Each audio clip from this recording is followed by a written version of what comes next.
Assalamualaikum warahmatullahi wabarakatuh. Selamat datang di bagian dasar dari titrasi. Untuk mempelajari titrasi lebih lancar, ada baiknya kita kembali mereview tentang beberapa dasar dari titrasi, yaitu nomor 1 adalah bagian molaritas. Karena titrasi itu adalah suatu metode untuk menentukan kadar konsentrasi suatu zat, kadar molaritas. Nah, kita boleh mereview untuk bagaimana cara menghitung molaritas. Di mana pada bagian pembelajaran ini, tujuan materi ini ialah peserta didik dapat menentukan molaritas senyawa berdasarkan data yang diberikan. Nah, seperti yang terlihat di gambar di sini, molaritas itu memiliki banyak rumus seperti yang kita pelajari di kelas 10. Nah, untuk mengingatkan kembali, molaritas adalah, jadi pengertiannya masih ada yang mungkin yang lupa, molaritas itu adalah satuan konsentrasi atau kadar yang menyajikan atau yang mengandung jumlah partikel zat berbentuk dalam bentuk mol per satuan larutan. Nah, berdasarkan ini, maka seperti yang terlihat di gambar, jadi molaritas itu dapat turun seperti ini. Rumusnya, molaritas itu dapat dari rumus ini seperti kita lihat, mol dalam 1 liter larutan. Jadi rumus ini turun menjadi dapat kita turunkan itu menjadi mol per volume. Nah, molaritas itu sama dengan mol per volume. Ini satuannya itu adalah mol, yang ini satuannya adalah liter. Nah, dari rumus ini, molar juga itu bisa rumusnya turun lagi atau kita turunkan lagi menjadi gram per mr dikali 1000 per volume dalam mili. Nah, rumus ini dapat kita gunakan. Dua rumus ini, perhatikan jika rumus yang pertama itu dalam berbentuk mol, rumus kedua itu dalam bentuk gram. Nah, perbedaannya salah satunya juga larutannya, jika pakai rumus pendek itu pakai liter, jika menggunakan rumus panjang itu pakai mililiter. Seperti itu ya. Nah, kemudian ada kalanya molaritas juga itu tidak hanya berbentuk zat padat. Kadang-kadang molaritas juga menghitung kadar suatu zat itu dari bahan kimia yang cair. Sehingga molaritas itu juga bisa dihitung menggunakan Rho kali 10 dikali persen per mr. Nah, di mana keterangannya adalah Rho itu adalah massa jenis, kemudian persen itu adalah persen atau kadarnya, mr adalah mr zat. Nah, jadi molaritas itu bisa menggunakan banyak cara. Bisa menggunakan rumus 1, kemudian rumus kedua, dan rumus ketiga sesuai dengan kebutuhan. Jadi yang ini biasanya zat padat, yang sebelah sini biasanya adalah zat cair atau bahan cair yang ada di lab. Sehingga kesimpulan dari perhitungan molar ini dapat kita simpulkan sebagai berikut. Nah, molaritas itu bisa menggunakan 3 cara tergantung datanya.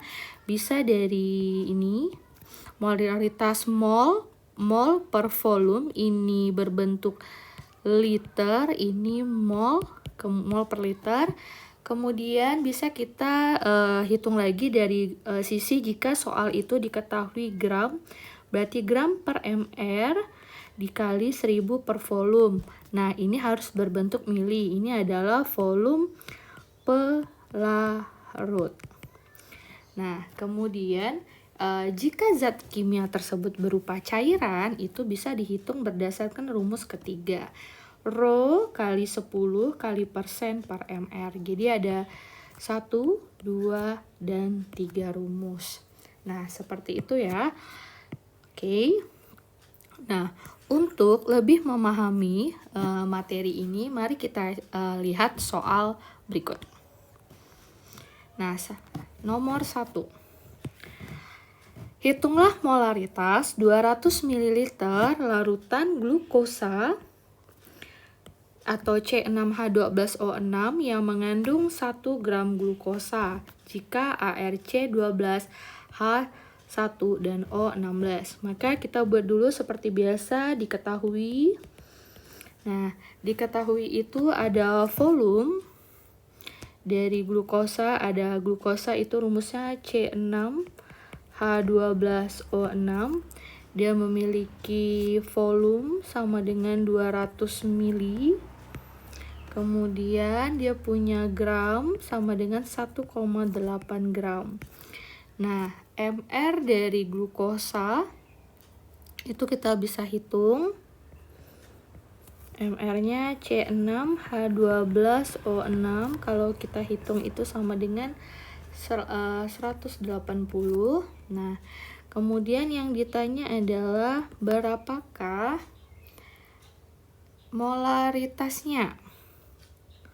Simbol molaritas itu adalah M. Nah, molaritas itu bisa 3 jenis. Kita bisa hafalkan ya, molaritas sama dengan N per V atau gram per mr kali 1000 per volume, atau rumus ketiga, Rho kali 10 kali persen per mr. Mana yang lebih sesuai dengan data? Karena di soal itu berbentuk gram, nah maka rumus yang paling sesuai itu adalah rumus kedua. Seperti itu ya.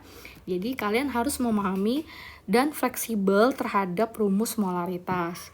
Kemudian, nah karena pakai rumus yang kedua, berarti saya akan membuat ya molaritas sama dengan gram per mr kali 1000 per volume. Nah, gram itu berarti 1,8, mr-nya itu adalah 180 dikali 1000 dan volume larutan itunya adalah 200 mili. Berarti dicoret ini sama dengan 5 ya. Kemudian dihitung 0,05 molar. Nah, jawabannya adalah D. Seperti itu ya. Untuk memahami soal berikutnya, itu contoh lagi, ada suatu larutan H2SO4 yang memiliki massa jenis itu 1,8 dengan kadar 18%. Jika diketahui AR-nya H1O16 dan S32, berapa molaritas? Nah, ini soal kita lebih mudah mengerjakan menggunakan diketahui. Kita buat dulu diketahui, yaitu adalah H2SO4. Nah, H2SO4 itu punya massa jenis sama dengan 1,8, kemudian gram per mili. Kemudian ini punya kadar persen, itu sama dengan 18%.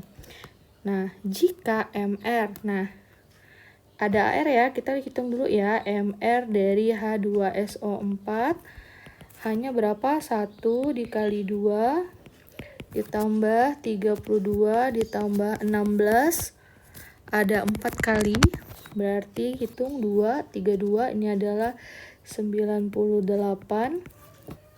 Nah, yang ditanya berapakah molaritas?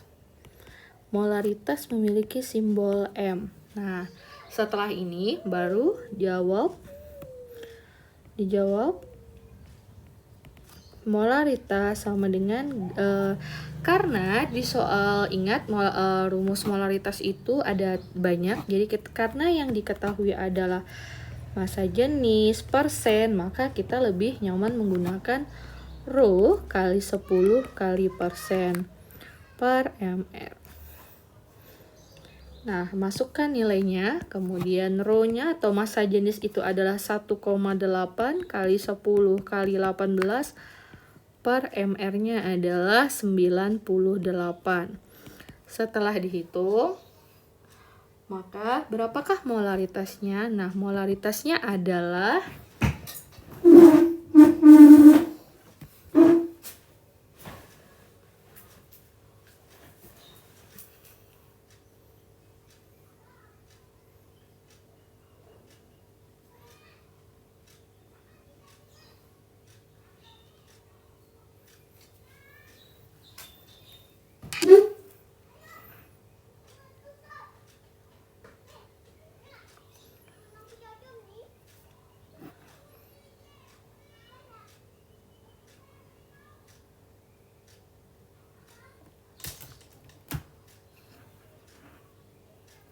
jawabannya adalah 3,3.